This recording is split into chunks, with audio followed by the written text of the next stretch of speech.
A really wonderful writer, Horton Foote, who wrote To Kill a Mockingbird and Tender Mercies and A Trip to Bountiful and a new film called On Valentine's Day is here. His daughter, who acts in the film, is also with us. Yesterday in the paper, Vincent Canby, I think it was yesterday, if it wasn't, I'm wrong, gave a really fine review to a new film called On Valentine's Day, a real family project, if you don't mind my saying that. On the right, we have Morton Foote, who wrote that screenplay. Earlier this year, he received an Academy Award nomination for the screenplay of A Trip to Bountiful, and I mentioned Tender Mercies. He won an Academy Award for that. Also, To Kill a Mockingbird and The Chase and Baby the Rain Must Fall. You've had, and that's just the films, the plays, and so forth. Yes. And you're here with your daughter, Hallie Foote, who plays, no, let me get this straight. You play his mother in the film. My grandmother. Your grandmother. Mm-hmm. Hallie, why don't you kick things off and just tell us a little bit about On Valentine's Day. It's set in, what, 1917? 1917, and it's a newly married couple. Their parents, well, Elizabeth's parents, they're not speaking to her and she had to elope, and she's pregnant with her first child. And a reconciliation takes place in the film between Elizabeth and her parents. What else? It's sort of hard to explain. Lots happens. Yeah, lots. People wander in and out. They're living in a boarding house. I think that, as with most of your great work, your ability to somehow just examine ordinary lives that are really not ordinary at all, I think is probably what comes through in the film. I'm really looking forward to seeing it. To tell us what it was like for you to be, I mean, you've always been able to draw on a deep personal well from your own past, but in this case of having your daughter play your mother and having your wife serve as a producer, it must have been great.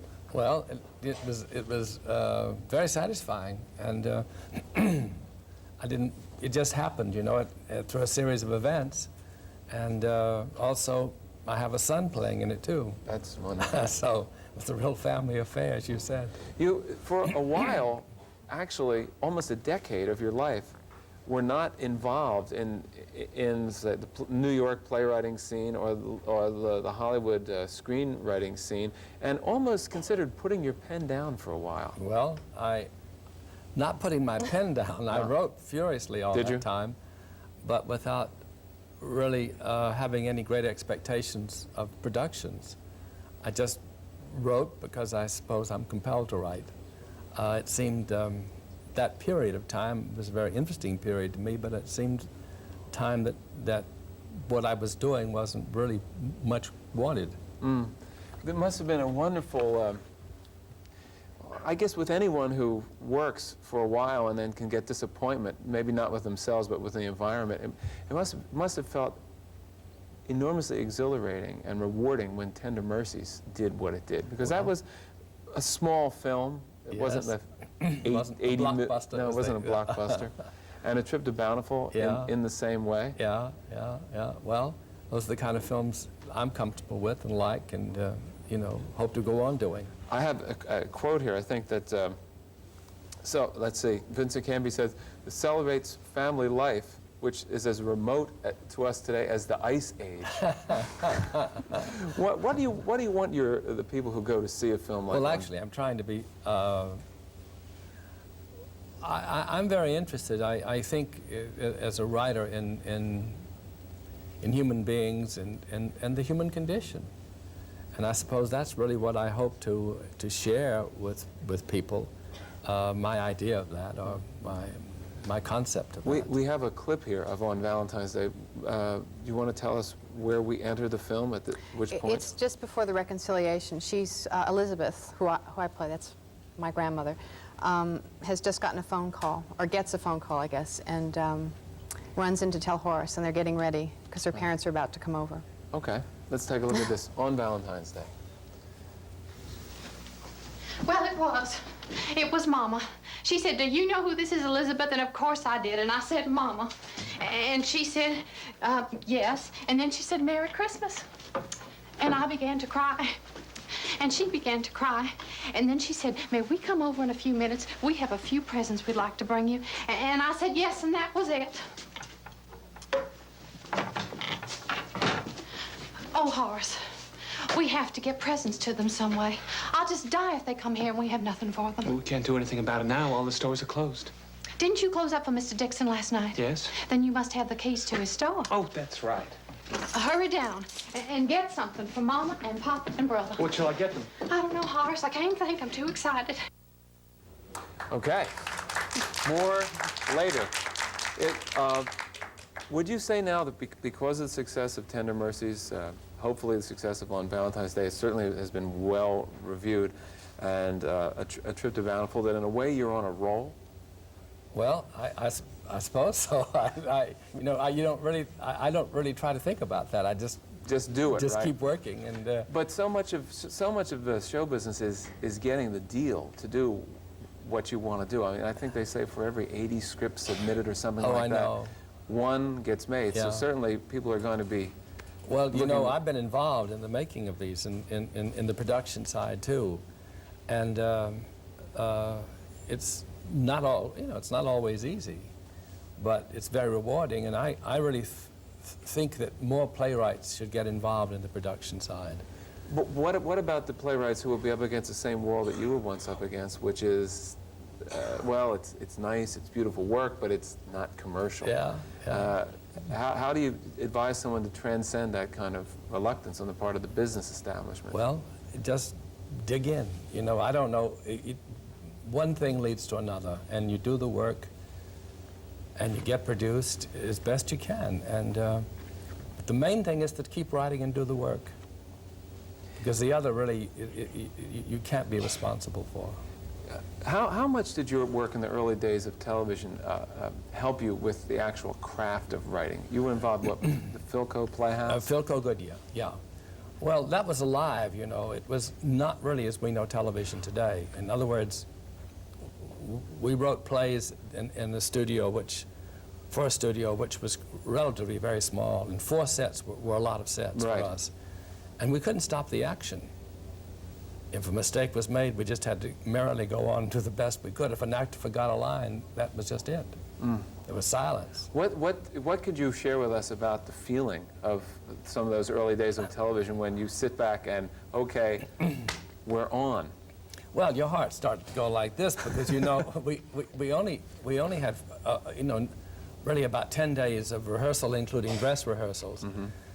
And you never felt ready, really. And we had extraordinary talent, though. We had the cream of today's actors were beginning actors then. Geraldine Page and Kim Stanley and Julie Harris. Paul Newman was Paul involved Newman in doing things like that. And Joanne Woodward and, just everybody you can think of. No, in terms of the history of television, people will say, golden age of television. What do you think the golden age of television is, Hallie? Oh, I don't know. Saturday Night Live's first 2 years? I mean, there were people who it wasn't 100% golden. That's what I'm saying. Whether or not there ever But it was was. television at its inception, right? So it was sort of experimental in a way. Yes. It was in some ways nearer theater than what we know television today, in the sense that you performed it, you only had, you know, this limited space, limited technical facilities, really.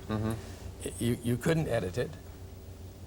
It was like, in that sense, it was very akin to theater. So just really back quickly to my original question was, how much did that influence the development of your craft, having that discipline of... Well, we had an extraordinary producer, Fred Coe, and who in some ways was good, in some ways bad, because he was very protective of the writer. And he insisted on our total freedom and, you know, to do what we wanted to do and to develop at our own pace. And, but the wonderful thing, craft-wise, was that I had a market for a year, for 2 years, really, where I was wanted, and I went to work and wrote what I wanted to write. Well, Horton, Hallie Foote, it's lovely having you with us, and I'm really looking forward to seeing On Valentine's Day. Thank you.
for being here. Thank you.